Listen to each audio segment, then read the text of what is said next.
रामाय भद्राय रामचंद्राय वेदसे रघुनाथाय नाथाय सीताय पतये नमः।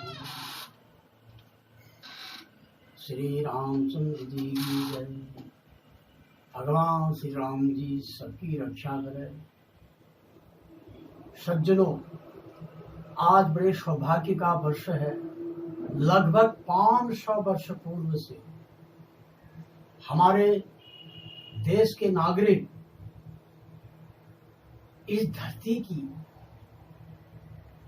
मातृभूमि हमारी जो भारतवर्ष है, इसमें अयोध्या में भगवान रामचंद्र जी का भव्य मंदिर निर्माण करने के लिए लोगों ने कितना रक्तपात, कितना बलिदान और कितना उन्होंने त्याग किया था।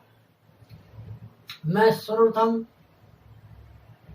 जिन मनुष्यों ने वह तपस्वी के रूप में हैं, जिनने आज राम मंदिर का सपना साकार किया, चाहे वो हमारे माननीय प्रधानमंत्री हो या योगी आदित्यनाथ जी हो या अन्य जो भी हमारे संत महापुरुष मनीषी और जितने ही पुरोहित वर्ग हैं, उनको मैं नमन करता हूँ। मैं उन कोठारी बंधुओं को भी नमन करता हूँ जिन्होंने राम जन्मभूमि बाबरी मस्जिद के समय जिनने अपना त्याग और बलिदान किया था, उन कोठारी बंधुओं को। यद्यपि कोठारी बंधुओं का नाम इतिहास में अमर रहेगा, कुछ लोग तो अलग अलग बात कह देते हैं, कोठारी वर्ग को आक्षेप भी करते हैं। कोई बात नहीं, मैं यूट्यूब में देख रहा था, फेसबुक में, कि अजवा कोठारी, लच्छा कोठारी भी लोग कह देते हैं।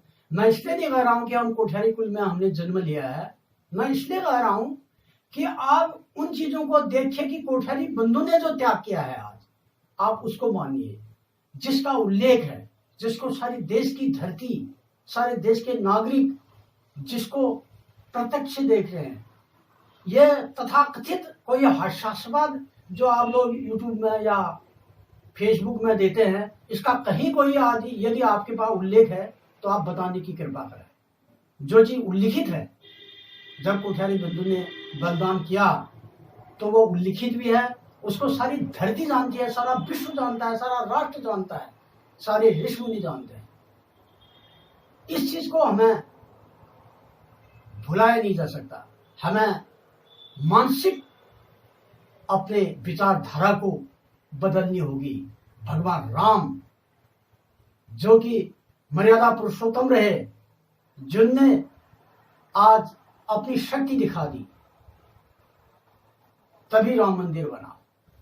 प्रत्येक व्यक्ति का इसमें योगदान रहा, कारसेवकों का योगदान रहा। हमारे देश के जितने भी राजनीतिक वर्ग के लोग रहे, जो उच्च पदों में आसीन रहे, इस समय भी हैं, इनका त्याग है अपनी संस्कृति के लिए, अपने धर्म के लिए। भगवान राम के बारे में बहुत कहने की जरूरत नहीं है, वह तो प्रत्येक व्यक्ति जान सका है। गोस्वामी तुलसीदास की रामायण सबने पढ़ी है, आदि रामायण, रामायण, रामलला, नहसु, जितने भी वाल्मीकि रामायण इत्यादि आप टेलीविजन के चैनलों में रामायण नाटक या रामायण धारावाहिक देखते हैं, अलग अलग चैनल में देखते हैं, रामलीला भी आप देखते हैं। भगवान राम के बारे में जितना कहा जाए वही कम है। राम शब्द जन्म से मृत्यु तक, हिंदू धर्म में तो इतिश्री, जब हमारे शरीर का अंत हो जाता है तो उसमें भी राम नाम है। ये मैं कई अपने चैनलों में आपको भगवान राम के बारे में पहले भी व्याख्या कर चुका हूं। राम के बारे में वो मर्यादा पुरुषोत्तम रहे, वो एक आदर्श रहे, और उन्होंने एक पत्नी व्रत धर्म की स्थापना और जो भी उन्होंने किया, चाहे राक्षसों का वध किया, वह विष्णु भगवान ने अवतार लिया। अब ये तो बहुत बड़ा लंबा इतिहास है कि जय विजय के रूप में रावण या कुंभकर्ण बने, रावण कुंभकर्ण बने, फिर द्वापर में वही दंत्रवक्र सुशवाल इत्यादि ये बने। ऐसे ही अलग अलग युगों में जय विजय जो भगवान के पार्षद थे उनको शनकादि ऋषियों के श्राप के रूप में ही हुआ। ये सारे लोग इसको जानते हैं। मैं इस विषय में अधिक नहीं कहना चाहता हूं। मेरा एक प्रसंग है संत महात्माओं के बारे में। मैं संत उसको मानता हूं जो कुछ करते हैं। एक संत पुरुष थे जिनका नाम था बल्लूवर, तमिल देश के थे, तमिल संत कवि भी थे। उनकी पत्नी का नाम था वासुकी। जब उनका विवाह हुआ था वासुकी के साथ, तो जब बारात वापस आई तो सर्वप्रथम उन्होंने अपनी पत्नी को एक बात बताई। उन्होंने कहा अपनी पत्नी से, मेरी एक बात जीवन में याद करना। पत्नी ने पूछा, महाराज क्या याद करना है? उन्होंने कहा, जब भी मैं भोजन करने बैठूंगा मेरे भोजन के बगल में एक कटोरे में पानी और बगल में एक सुई हमेशा रहनी चाहिए। ज्यादा मुझे जरूरत है, एक कटोरे में पानी और एक सुई। पत्नी पतिव्रता थी। आजकल के तरह तो आप जानते हैं महिलाओं का ये भी है कि पत्नी कोई बात की तो क्यों, क्या, कैसे प्रश्नवाचक चिन्ह लग जाता है।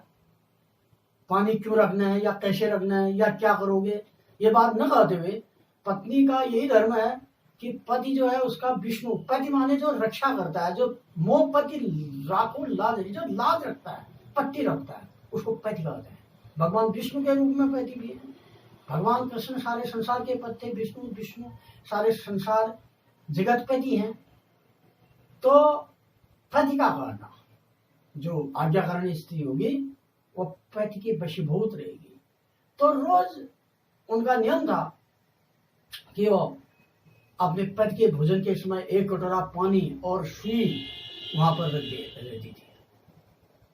ऐसी रोज का नियम था, एक कटोरा पानी और एक सुई खाने से पूर्व। ऐसे ऐसे वृद्धावस्था को वह दोनों प्राप्त हुए। संत बल्लूवर जो तमिल कवि थे, अब उनका स्वास्थ्य बिगड़ने लगा, बीमार पड़ गए। उनका समय नजदीक आ गया पंच भौतिक शरीर छोड़ने के लिए। तो जब मृत्युशैया पर लेटे थे, उनको मालूम पड़ा कि अब संसार से जाना है, तो उनने अपनी पत्नी को बुलाया और पत्नी से कहा कि तुम्हारी कोई इच्छा है या कोई चीज तुमने पूछनी है तो आप मुझसे पूछ सकते हैं। उनकी पत्नी ने कहा, महाराज आपकी हमारे पर कृपा रही, आपका आशीर्वाद हमारे साथ चाहिए। हमने जो भी आपके साथ इस गृहस्थ जीवन में अच्छा बुरा किया तो इसको आप क्षमा प्रार्थी हूं मैं, परंतु मुझे आपसे एक चीज पूछनी है जिसको मैंने पूरे जिंदगी भर आपसे नहीं पूछा, लेकिन आज मैं उस बात को आपसे पूछना चाहती हूँ। उन्होंने कहा, बल्लूवर जी ने कहा, अपनी पत्नी से पूछो। उन्होंने कहा था, मेरी समझ में ये बात नहीं आई कि आप हमेशा खाने से पहले एक कटोरा पानी और एक सुई मुझे रखने के लिए कह देते थे, और मैंने कभी प्रश्नवाचक चिन्ह नहीं लगाया क्यों, कैसे और क्या। तो मैं हमेशा आपके आज्ञा अनुसार एक कटोरा पानी और सुई वहां पर रख देती थी, और ये इस बात का रहस्य क्या था ये मुझे समझ में नहीं आई। तो आपका अंतिम समय है, यदि मैं ये बात नहीं पूछूंगी तो मेरे मन में एक बहुत बड़ा भार हो जाएगा। तो ये इसका आप मुझे कारण बता दीजिए, इस रहस्य का क्या कारण है, ताकि मैं जीते जी इसको सुन करके आराम से मर तो सकूं। इस बात को मैं आपसे पूछना चाहती हूँ।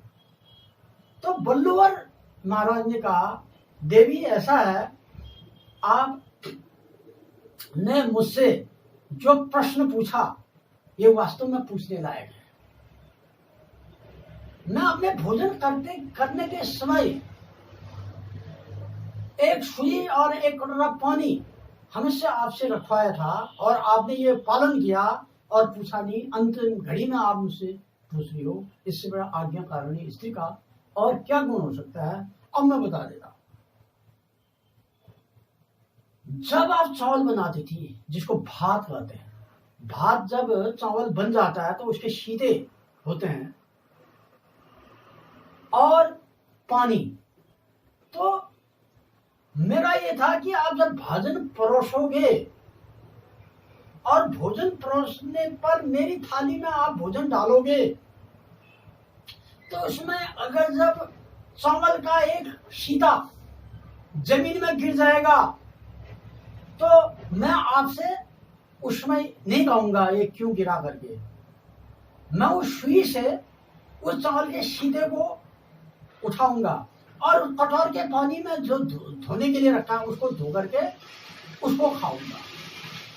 मतलब, और आप इतने ग्रह दक्ष रहे अपने उसमें संयमी मितव्यी, एक सीधा भोजन का आपके मेरे जीवन काल में आपके द्वारा जमीन में नहीं गिरा। मेरा कटोरे का पानी और सुई दोनों मेरा इंतजार करते रहे। कभी भी एक सीता भोजन परोसते समय आपने जमीन में डाला और मुझे उसको सुई से उठा करके कटोरे के पानी से धोने की जरूरत पड़ी। यही मैं चाह रहा था। इस बात से आपको क्या मालूम पड़ रहा है? इसका अर्थ है कि मितव्यता। वास्तव में एक महात्मा जी कहते थे, खाओ एक मन, बर्बाद न करो एक कण। लोग जो हैं, ये बड़ी सुखद बात है कि कुछ लोगों ने रोटी बैंक या कपड़ा बैंक गरीबों के लिए, जिनको जरूरतमंदों के लिए बहुत बड़ा बैंक, रोटी बैंक, कि जो भोजन आपका बर्बाद हो रहा है उस भोजन को आप गरीबों में बांट दें। नाले में भोजन बह रहा है, क्या फायदा है इस भोजन का? अन्न परमात्मा ही है, अन्न का बर्बाद नहीं होना चाहिए। उत्पादक किसानों ने और मजदूरों ने हड्डी तोड़ मेहनत करके उस अनाज को पैदा कर रखा है। उस अनाज को हम बर्बाद नहीं होने दें। एक व्यक्ति का अनाज बर्बाद हो रहा है और किसी व्यक्ति को खाने के लिए न हो, तो ये गलत है। तो वह अनाज अगर जब आप बाहर डाल रहे हैं तो किस काम का? उतना ही बनाना चाहिए जितना आपको आवश्यक है, ज्यादा मत बनाए। यदि बच जाता है तो किसी गरीब के काम आ जाए, उसको कूड़ेदान में मत डालिए। भोजन को, अन्न का अपमान मत करें।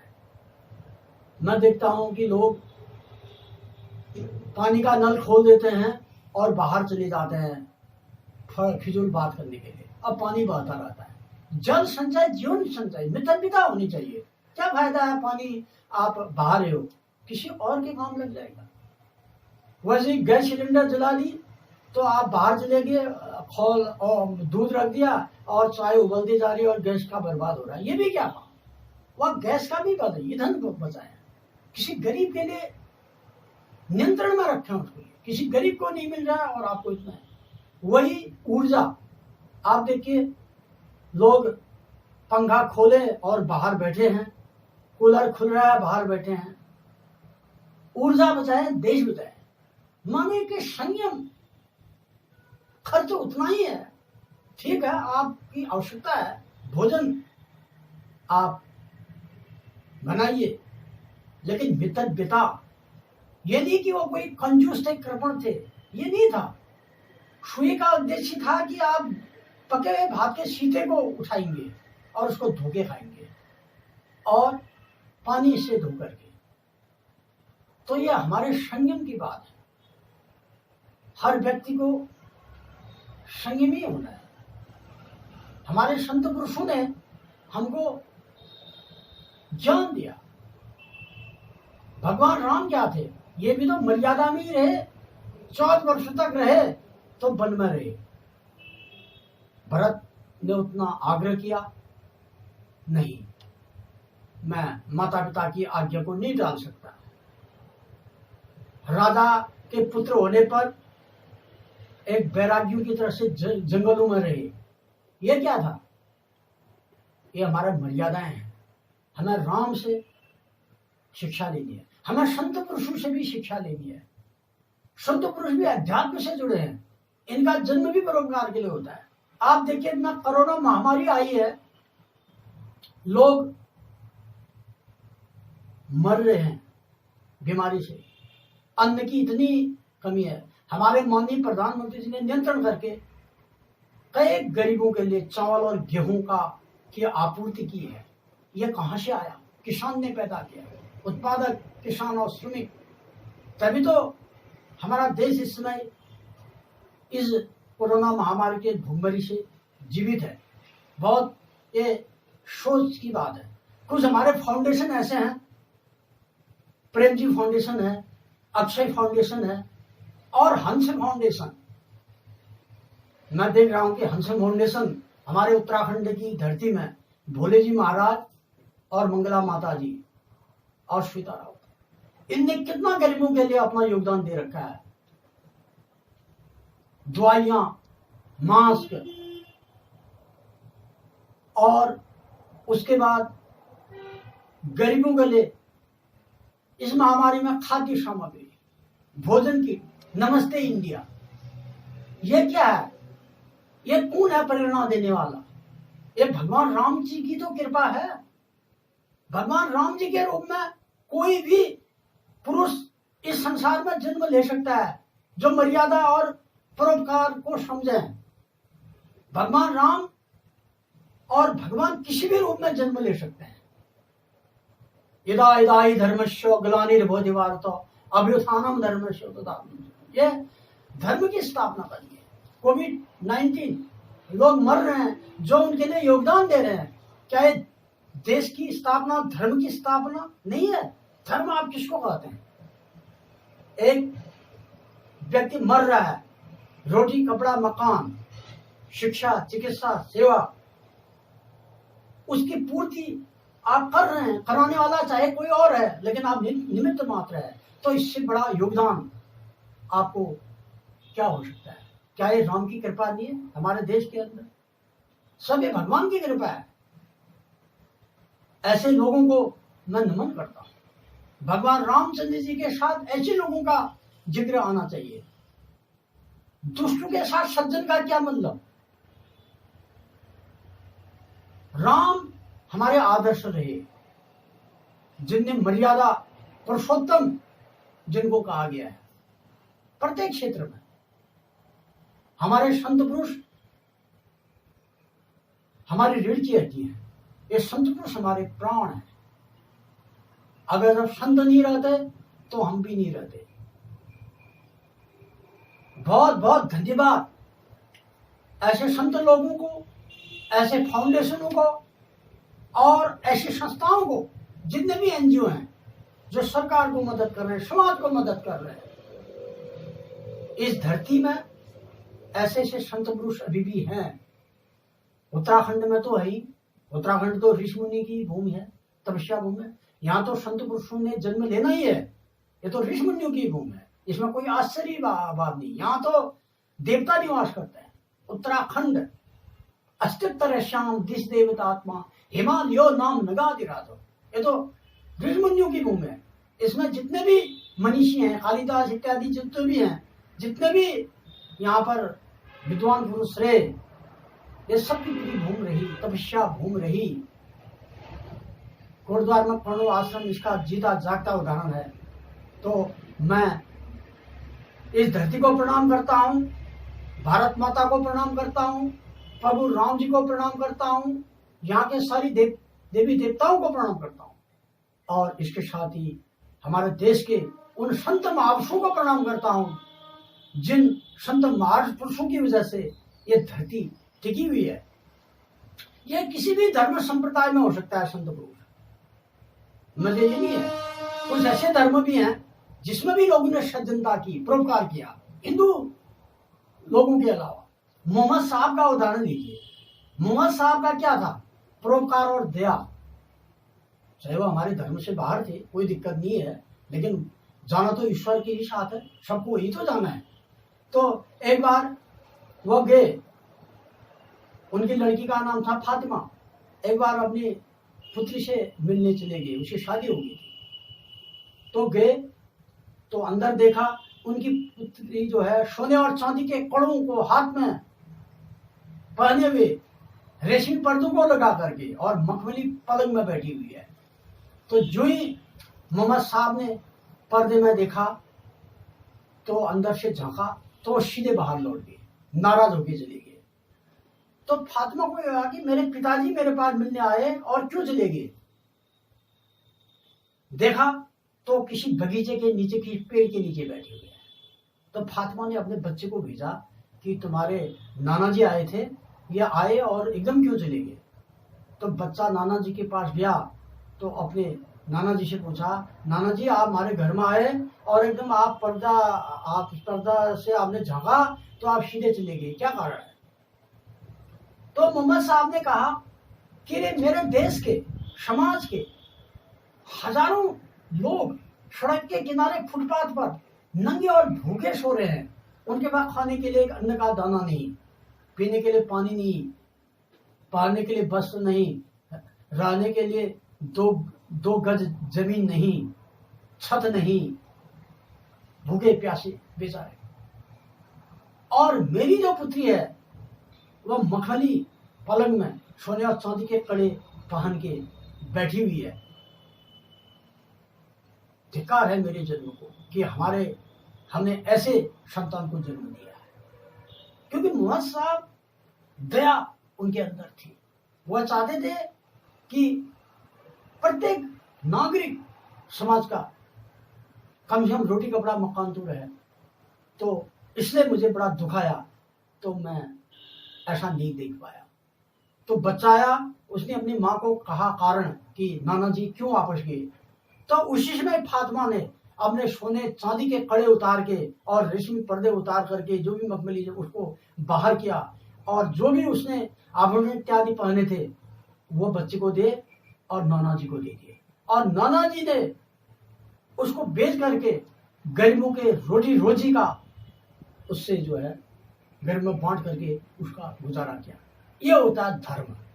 किसी भी धर्म में, संप्रदाय में अगर जब संत पुरुष हैं, दया भाव है उनके अंदर, तो मैं उनको संत ही कहूंगा। ऐसे ही हमारे देश के जो भी मददगार, कर्णधार, जिनने करोड़ों रुपया दिया, अक्षय फाउंडेशन ने भी बहुत दान कर रखा है, प्रेम जी फाउंडेशन ने भी अभी बहुत दान किया, और हंस फाउंडेशन ने भी बहुत, जितना हो सकता है यथाशक्ति मिलतो विचार है, जितना भी उनने कर रखा है। ये बहुत एक ऊर्जा है, हमें गर्व है ऐसे महापुरुषों पर जो अभी भी देवदूत बन करके, पैगंबर बन करके समाज में अपना योगदान दे रहे हैं। कोई जातिगत भावनाओं के साथ नहीं, सभी के साथ, देश के अंदर, विश्व में, देश प्रदेश के अलावा कहीं भी जितना हो सकता है यही चीज साथ जाएगा। इस शरीर से जितना हो सके तो हमें शिक्षा लेनी है। भगवान राम के आदर्शों से भी हमने शिक्षा लेनी है। आपने रामायण पढ़ी है, भगवान राम ने जो जो किया ये सब सारा देश का नागरिक जानता है, सारा हिंदू जानता है भगवान राम के चरित्र को। रामावतारस्य सत्यम च तस्मिन्, बौद्धावतारस्य दया च तस्मिन्, कृष्णावतारस्य स्वदेश सेवा, धन्यानि जन्मानि पुण्यानि तानि। जो सत्यनिष्ठ है वही तो राम है। मर्यादित हो, सत्यनिष्ठ हो, आदर्श में रहे, जिसके अंदर दया है, जो ज्ञानी हो, जो प्रबुद्ध है, वही तो बुद्ध है। जिसने सेवा की, सेवा अस्माकं धर्म, इसका पालन किया और समाज में नेतृत्व, समाज की रक्षा की, संकटों से लोगों को बचाया, स्वदेश प्रेम, वही तो कृष्ण अवतार है। ऐसे लोगों को नमन है, नमन है, नमन है। आज राम मंदिर निर्माण के पुनीत पर्व में मैं आचार्य हरीश कोठारी अपने हृदय के विचारों को आपके सम्मुख रखते हुए आपको अभिवादन करता हूं और आपके दीर्घायु की कामना करता हूँ। भगवान रामचंद्र जी आपको सुखी रहें, दीर्घायु रखें और ये जो भव्य अयोध्या में मंदिर निर्माण हो रहा है ये निर्विघ्नता संपन्न हो सके, यही मेरी सद्भावना है। अगले एपिसोड के लिए आपको मैं धन्यवाद देता हूँ। धन्यवाद।